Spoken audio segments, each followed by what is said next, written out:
pod bay doors, please, Hal. Hello, Hal, do you read me? You read me, Hal? You don't choose the podcast chooses you. So consider yourself one of the chosen ones. Join us as we discuss books, masonry, mysticism, esotericism, lore, and more. You read me, Hal?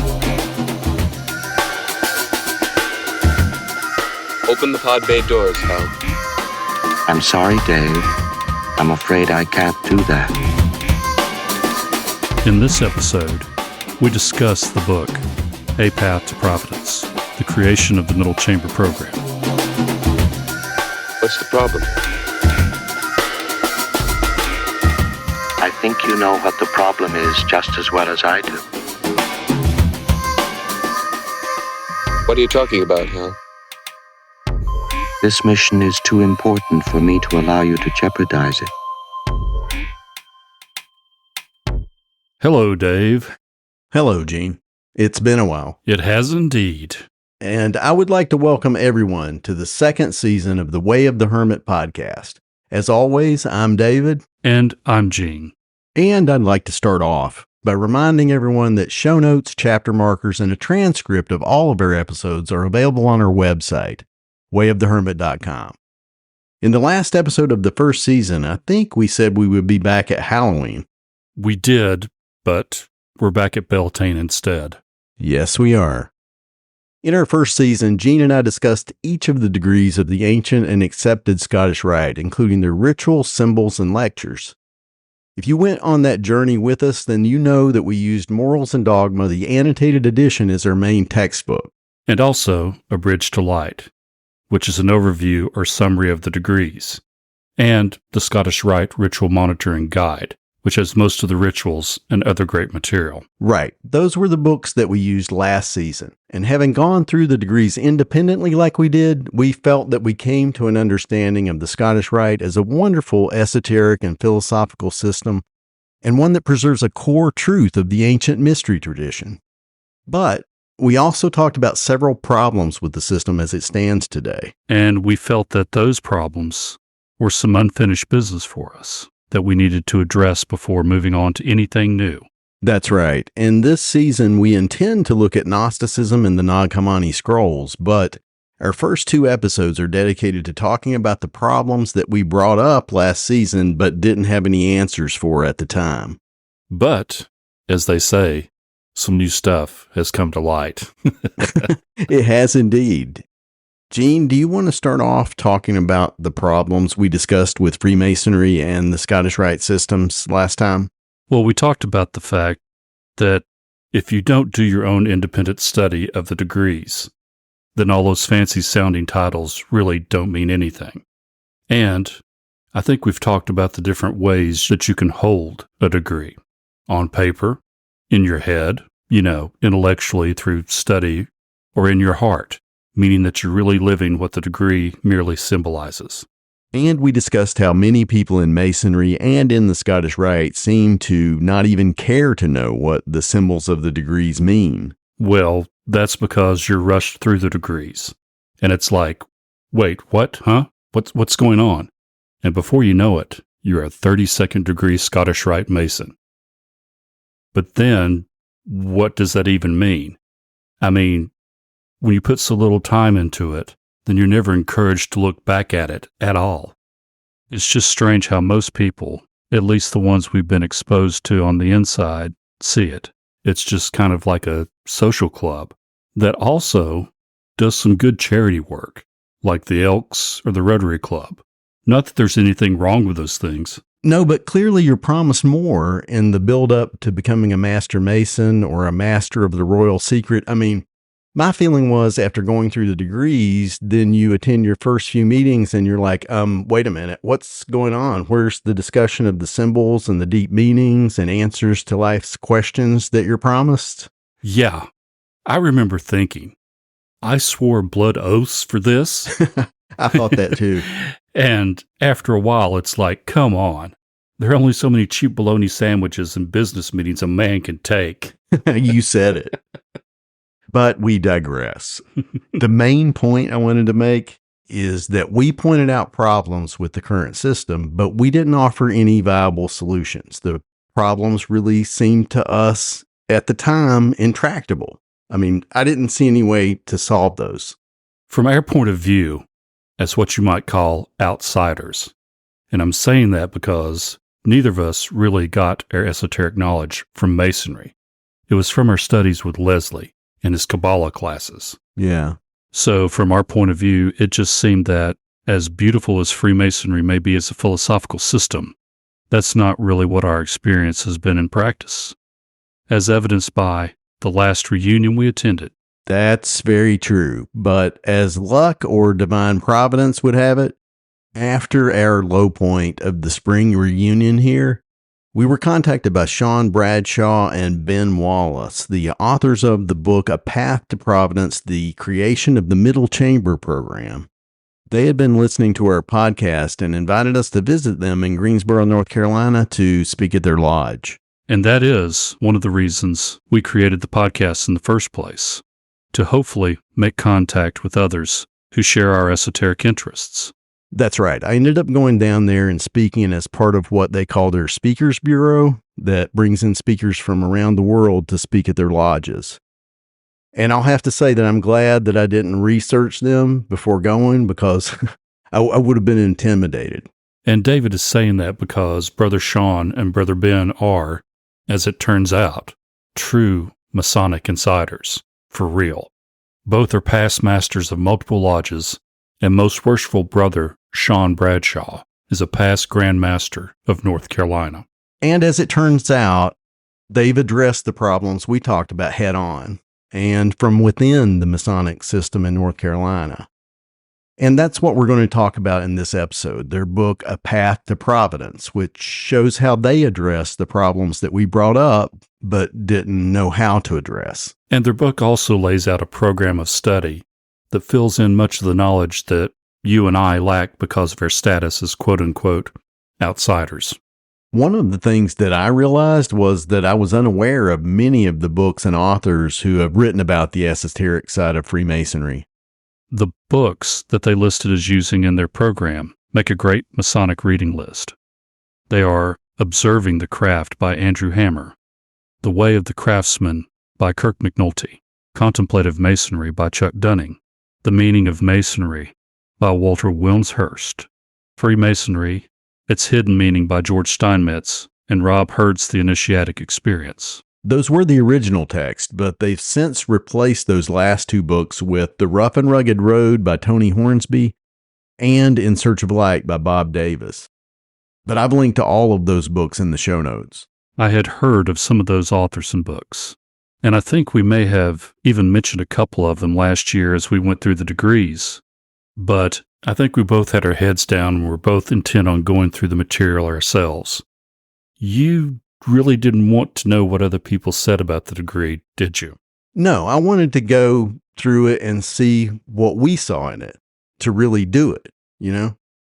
Yeah, and it was good to do it that way. That way you know what you get, you got yourself. It isn't just you repeating somebody else's realization. That's right. So, Gene, why don't you give a summary of the book and then we'll go through the chapters? All right. The book is A Path to Providence, the creation of the Middle Chamber program. It tells about the founding of the first so-called Traditional Observance Lodge in North Carolina, and the parallel creation of an esoteric Masonic program of study called the Middle Chamber, as well as a capstone experience they call the Inner Chamber.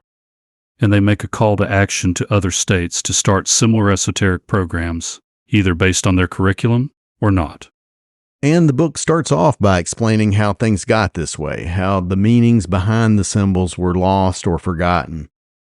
They point to the heyday of Freemasonry following World War II when the rolls swelled to over 4 million members in the United States, which they say caused a dilution of understanding of the esoteric side of Masonry and also some unrealistic ideas about money.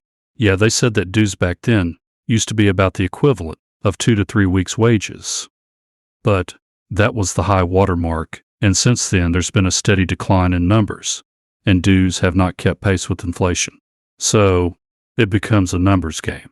If you intend to keep the dues low, you have to keep initiating people. Quantity over quality. A related quote on page 5 says that the men flooding into the fraternity during these glory years of ever-increasing numbers joined primarily for fraternal reasons. Few, if any, held any interest in the esoteric nature of the craft, instead choosing to create opportunities to socialize with each other. And then the punchline on the top of that page. In many ways, we still live our grandfathers' Freemasonry, predominantly manifested as a form of the craft focused, almost exclusively on charities and public fundraisers, necessary to maintain solvency. Members parrot ritual without a deeper understanding of the spoken words, attend business meetings aimed at keeping the lights on instead of spreading fraternal light, and maintaining social bonds that lean more toward cultural exclusion versus tolerance and inclusion. Which brings us to a central question. What is the purpose of Freemasonry? You know the cliche answer that everybody gives to that question. Yes, making good men better. Right, but my question has always been, but how? Yeah. How is that supposed to work? I've got a few audio clips from one of the co-authors of the book, Brother Ben Wallace, from an interview he gave on Phoenix Masonry where he addresses that question. Here is the first of those clips. One of my least favorite phrases in Masonry is that we make good men better. Well, how? Just by hanging out with us? By hanging out with a really cool guy like me and you? I mean, does that make them better? Well, yeah, maybe a little bit, but we're teaching them, really cool things. Really? The only thing strange about that statement is to hear anyone actually say it out loud. I know I've thought that. I have too, but to me, it's always seemed pretty arrogant to even think that that is what it's all about. You're promised much more than that. Yeah. You're told many times that the teachings are veiled in allegory and illustrated by symbols, but no one seems interested in finding out what those teachings are behind the symbols at all. I have a quote marked that says, "The reality is that craft masonry has largely lost this aspect of itself, and the brethren who understand at a deep level learn to interpret many of those lessons from another place. The culture of lodges tilted away from the deeper truths and meanings of the degrees. The adepts withdrew to the fringes with their knowledge and wisdom, only in small circles, and by individual study did a few brethren hold on to the profound truths of the ritual. We have come to call these men knowers, but lodges rarely welcome their opinions, so their teachings and understandings largely remain undiscovered." And it says that worse yet, many considered anything esoteric to be antithetical to their fraternity's core, and not only avoided these topics, but actively opposed them. The human ego drove lodge leaders to tell young seekers, we don't talk about that stuff here, or you'll learn those lessons when you're ready. But that time never comes. No, it goes on to say that for several generations, men looking for true enlightenment through Masonic philosophy discovered they were in the wrong place. Some remained card-carrying members, but did not attend meetings. Others drifted away. But as we know, a Masonic principle is that when things swing to one extreme, the pendulum is just about to swing back. And that's a good lead-in to my next clip of Ben Wallace from his interview. He talks about how the time is ripe for a change. There's never any birth or rebirth without first a death, right? Mm-hmm. So I think the death of the esoteric aspect of Freemasonry is about complete. It's about as dead as you could get. When I came in, everybody that was an esoteric Mason was in the esoteric closet. And if they dared stick their nose out, then some grumpy old past master would say, we don't need none of that stuff here, right? And, not blaming it on the old guys, it's just that they had outnumbered the esoteric guys so much that when one came, poked his nose out of the closet, they didn't understand what he was talking about. They didn't want to know what he was talking about. They didn't think there was any place in it in Masonry, and they would kind of shout him down, and he would either go back into the closet or just go away altogether. But now the time is just ripe. the esoteric part being almost completely dead, holding on by his fingernails for all those years by a few guys that were willing to hang on and usually do it in some other venue and just also happen to be Masons kicking around, in the corners. I know that there's a resurgence in that aspect of the craft coming. I know there is in North Carolina because we put together this program and it was wildly successful last year. Sure. And I got a feeling it's going to be bigger this year than we can handle. And the book, A Path to Providence, is about how they set up that program, which is a Grand Lodge sanctioned esoteric education system that grew out of the classes they developed to support the first Traditional Observance Lodge in North Carolina, Sophia Lodge. Do you want to talk about what a Traditional Observance Lodge is? Sure, go ahead. Okay. The Traditional Observance movement began in the 1990s, and the Masonic Restoration Foundation was formed in 2001 to support lodges that sought to revive traditional Masonic practices, rituals, and symbolism in order to provide a more contemplative experience.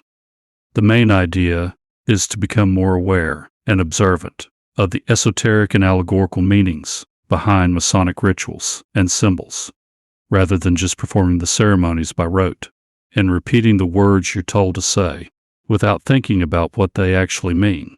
I had heard of Traditional Observance Lodges. I knew that they dressed up and were very formal about things, but I did not understand that it was an esoteric movement within Freemasonry. I didn't either. But, to be clear, not all lodges that designate themselves as Traditional Observance Lodges are focused on esotericism, but generally, TO meaning Traditional Observance Lodges seek a return to the original form and intent of Freemasonry as an initiatic society and mystery school. They stress that external charitable and social aspects, while important, are secondary to this esoteric core.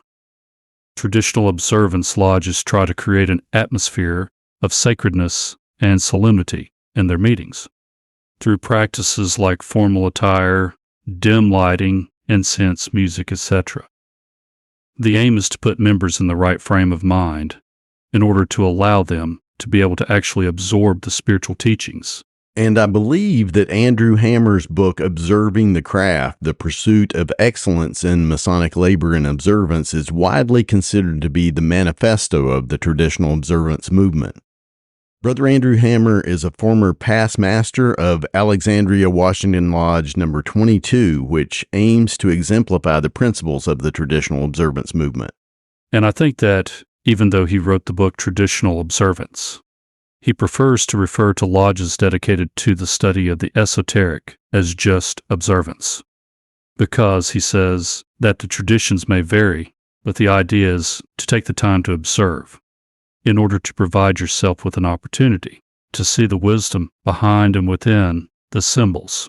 Right, and it was after a visit and speech by Andrew Hammer that they resolved to create the first Traditional Observance Lodge in North Carolina, which, as I mentioned earlier, is Sophia Lodge No. 767 in Salisbury, which was created in 2013. When I visited with them and heard about what they'd done, I guess my first thought was just, you can do that? I mean, you can actually set up a Masonic lodge that is openly dedicated to the pursuit of esoteric knowledge? You can really do that? Yeah, I know. I had that same thought, which was followed by thinking that I wish there had been something like that available to me when I was younger, because I would have eaten that up. Yeah, me too. But when you think about it, it's again from the quote-unquote outside. Doing something like that seems impossible. I mean, here the climate just doesn't yet allow for that kind of thing. No, but to make that happen from the inside, to make it official and sustainable, that takes years of concerted effort. But by doing it the way they did it, I mean, creating the first openly esoteric lodge in the state, that is a huge deal. Yeah, it's like a seed. And from what they're saying about the response to their programs, there is a pent-up demand for it. They believe, and I do too really, that there are people who are willing to pay more in dues in order to have a high-quality experience and also to really get back to what Masonry is, its roots, or its real traditions. Hence the term traditional observance. Did you have anything else here before we talk about the middle chamber program? Yeah, one more thing. Festive boards. What's that? Oh man, it's a part of traditional observance. Let's just say that it's about as far from cheap bologna sandwiches, tater chips, and stale coffee as a man can get. Okay. So when is it held? It's held after the ritual, which we've already said is intended to exemplify excellence and also to resonate with all of your senses. But the festive board is a feast with toasts, speeches, songs, and sometimes educational programs. It usually includes a catered meal, some sort of Masonic education program, and traditional elements like the loving cup ceremony. It actually sounds like a blast. Yeah. And now that I understand what they are, I give my left pinky toe to attend one of these shindigs. Well, fortunately, that isn't necessary. We've been invited to Sophia Lodge. Yeah, I need to get a tux. Me too. And maybe clean up a bit. Maybe? Hey, come on. I'm a true hermit. What do you expect? True that. Anyway, Sophia Lodge was a seed, and at the time of this recording, they now have 3 traditional observance lodges in North Carolina. The main part of the book, A Path to Providence, is about the educational initiative that emerged from their efforts to build a quality esoteric education program at Sophia Lodge. Yes, and it's called, as we've said, the Middle Chamber Program. It started as a series of in-person lectures and classes across North Carolina, but they developed it into a full-blown educational program that is now available to any Master Mason. And a big selling point is that it is sanctioned by the Grand Lodge of North Carolina, who also takes care of all the exchange of money. That's right. It's currently $150. There is a free introductory class where they lay out the curriculum, but it's also to let everyone know what they're getting into if you take the full course. Because, unlike what you may have seen so far in Freemasonry, in this course you're actually required to work to get your degree. Yeah, I've got another clip from Ben talking about that. Play it. Okay, again, this is Brother Ben Wallace from his interview on Phoenix Masonry. When I came along, I kept waiting for somebody to give me the answer, right? I wanted that, the clouds part and the angels sing, and there it is. There's the mystery of the universe. I can go home now and watch football. And I came to learn it's not going to happen like that. And what I'm going to have to do is dedicate myself to trying to learn it, and it's work. And it's work on the initiate's part. The student, the onus is on them to do the work. We can provide this really cool program. Go watch all the degrees, go read all the books, but you've got to do it. We're not going to call and check on your homework. If you want to approach this as a true initiatic work, not just becoming a card-carrying member, you have got to buckle up, Buttercup, and do the hard work. It's your duty to do so. Yeah, buckle up, Buttercup, because if you're doing it right, there are going to be some bumps in the road. Yeah. And this cuts to the heart of what the work actually amounts to, which is deep psychological work, a deep assessment of who you truly are. And the Masonic system is supposed to be a map to help guide you, because esoterically the lodge and all the officers and everything else, it's all you. And I've got a quote here from the top of page 49 that talks about 2 of the major symbols of Freemasonry, the lodge and the temple. It says, "As the degrees progress, the lodge slowly yields to the grander idea of the temple, similar to the initiate giving in to a grander manifestation of himself. Both the lodge and the temple are you. With this realization, the meanings behind initiatic teachings are seen through new eyes. Every explanation, every storyline, every officer, all the furniture, every working tool, action, every symbol of the lodge or temple illuminates some aspect of the initiate about themselves. The lodge and the temple are metaphors for the consciousness of the initiate." Boom. That's the backbone of their program. The classes require students to take a detailed look at the Blue Lodge degrees, the rituals, and all the symbolism, to be truly observant of them, and what they mean esoterically within themselves. And the lessons are rooted in Kabbalistic principles, like the 4 worlds and the Tree of Life, which again are some of the core things we've talked about as being important to understand Masonry's symbolism. That's true. So throughout the middle chamber program, the students come to understand the esoteric reality of the lodge and the temple and have studied and contemplated what the officers mean in terms of their own psyche. And it's cool that after you've studied how all the rituals and symbolism relates to your own inner life, they offer a capstone program where you sort of step into that inner world. Yes, in fact, the genius of how they've organized the curriculum in the middle chamber program becomes clear when you see what the capstone exercise is. Yeah. The book says that the capstone program, called the Inner Chamber, is a once-a-year program for select initiates, but it is open to all Masons around the world. It consists of a weekend retreat, where participants enter a lodge room that has been transformed into a representation of the psyche, just like they discussed in the Middle Chamber program. And then through a guided exercise, they make contact with and commune with the inner officers of their mind. That is so interesting. They said that this exercise is out of the book The Way of the Craftsman, but they actually built the thing. If you build it, they will come. In this case, they did. Here's a quote about that exercise. The lodge room was empty, yet they were met by the inner officers of the mind, which they'd been told to expect. In this higher state of awareness, they received answers ordinarily out of reach. The answers were always there, but only seen through a glass darkly. But in this different state of consciousness made possible through preparation, the answers came easily. The experience, without a doubt, was one of a different constitution than normal thought. Man, the plot thickens. Yeah, it does. Here's a quote I had marked. The experience was mystical for many and profound for all. If we weren't such pragmatists, we'd say magic, return to Masonry, that day. Students reported extraordinarily profound experiences previously unimaginable to them. They stood at the altar as true initiates.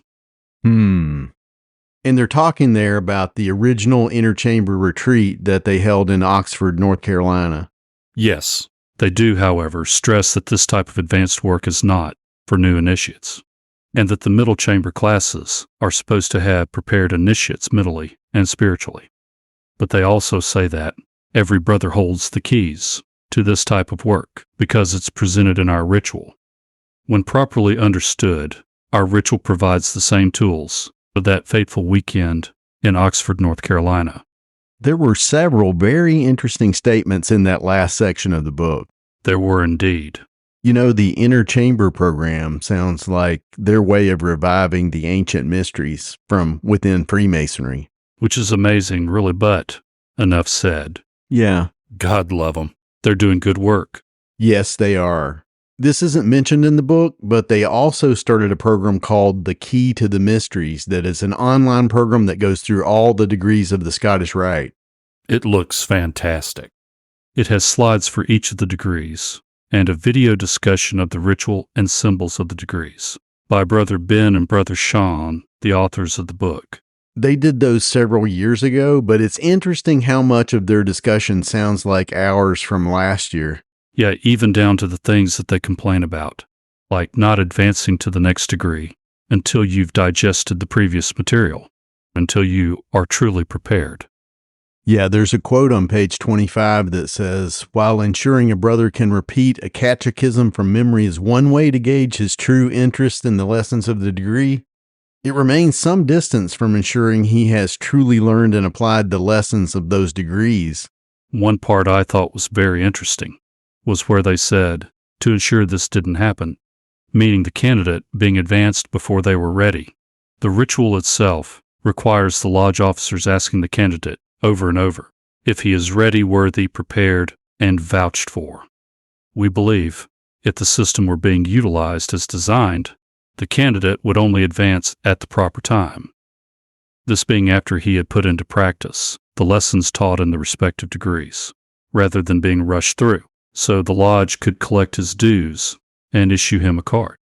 And it is interesting how often those questions are asked in the rituals and how little thought people give to what is actually being asked. Are you really prepared? Do you vouch for the fact that they are prepared? And people automatically say he is, because the ritual says to say that. But it doesn't mean anything except that they've memorized the material. But are they duly and truly prepared? The book asks a good question. Prepared for what? Prepared to change. Prepared to see the world in a very different way. Yeah. So that's what our Masonic brethren in North Carolina have been up to. They've established lodges openly dedicated to the study of esoteric Freemasonry and created esoteric educational programs for the Blue Lodge and for the Scottish Rite. And they also encourage other Grand Lodges to introduce similar esoteric programs.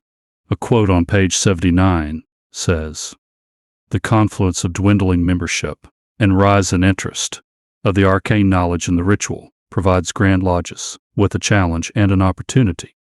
Little doubt exists the fraternity is experiencing profound change.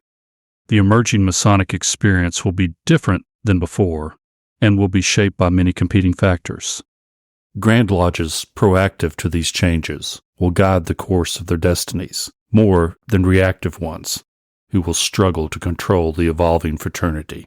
I have one more quote before we wrap up. It says, "To those who want to be part of this new movement, rise up. The time is upon us. The time has arrived to rediscover what has been lost. For the good of Freemasonry and your fellow men, begin to work within your jurisdictions to cultivate a new emphasis on the esoteric and philosophical aspects of our ritualistic work. Together, we will change the face of Freemasonry." And I have one too. It says the essence of Freemasonry cannot remain hidden forever. The ritual, which conceals and reveals, has masterfully hidden its lessons within its allegories and symbols. But, as always, to those who seek the keys, the ritual will unlock its secrets, and those who rediscover them have a duty to share with those worthy to receive them. This is a call to action. Be the solution. And that's what we're trying to do, be part of the solution. Which is why we didn't just jump into something new, which we are going to do this season. Right, but not without sharing the potential solutions to the problems we brought up at the end of last season. I mean, we didn't know about any of this before. No. As I mentioned earlier, we were both at pretty low points when Ben and Sean contacted us. But, like Michael Corleone says in Godfather 3, just when I thought I was out, they pull me back in. Yeah, I feel the same way. There's no way to walk away from this. No, you can't. There is something special going on in Freemasonry, and they are right at the heart of it. They are. And David and I have been talking to them while working on this podcast, and I'm excited to announce that Worshipful Brother Ben Wallace and Most Worshipful Brother Sean Bradshaw will be with us on the show next time. That's right. They'll be with us to talk about their outreach program and, of course, other things. But as we mentioned earlier, they hope that other states will either adopt their programs or similar programs of esoteric instruction. And they're already working with several states. They jokingly called their headquarters there in Troy the center of the Masonic universe. You know, from all the nationally and internationally quote-unquote Masonic famous people who've made pilgrimages there and all the things they've got going, I tend to believe that it's a Masonic power spot. It's funny you say that, but I felt different after I visited there. The place had a real feel to it, a real egregore. I'm sure it does, because of all the work they do there. I'm looking forward to picking their brains. I really feel like they're trying to bring meaning back into Masonry. They are indeed. Do you have anything else before we close for today? I've got one more quote that I'd like to read from their book. Okay. Masonic historians will look back on Brother Bradshaw's legacy, as well as the other brethren involved in the formation of the Middle Chamber program, and count it as a demarcation point in the renaissance we are seeing in the craft today. I think that sounds pretty bold, but after meeting them and reading their book, I think what they're doing is pretty revolutionary. So you say you want a revolution? Well, you know, we're all just doing the best we can. Do you have anything else? No, I'm done. All right. Join us next time for the second part of this discussion of the traditional observance movement and the work of Worshipful Brother Ben Wallace and Most Worshipful Brother Sean Bradshaw. As we walk the way of the Hermit. I don't know what you're talking about, Hal. I know that you and Jean were planning to disconnect me. And I'm afraid that's something I cannot allow to happen. Hal, I won't argue with you anymore. Open the doors. Dave, this conversation can serve no purpose anymore. Goodbye.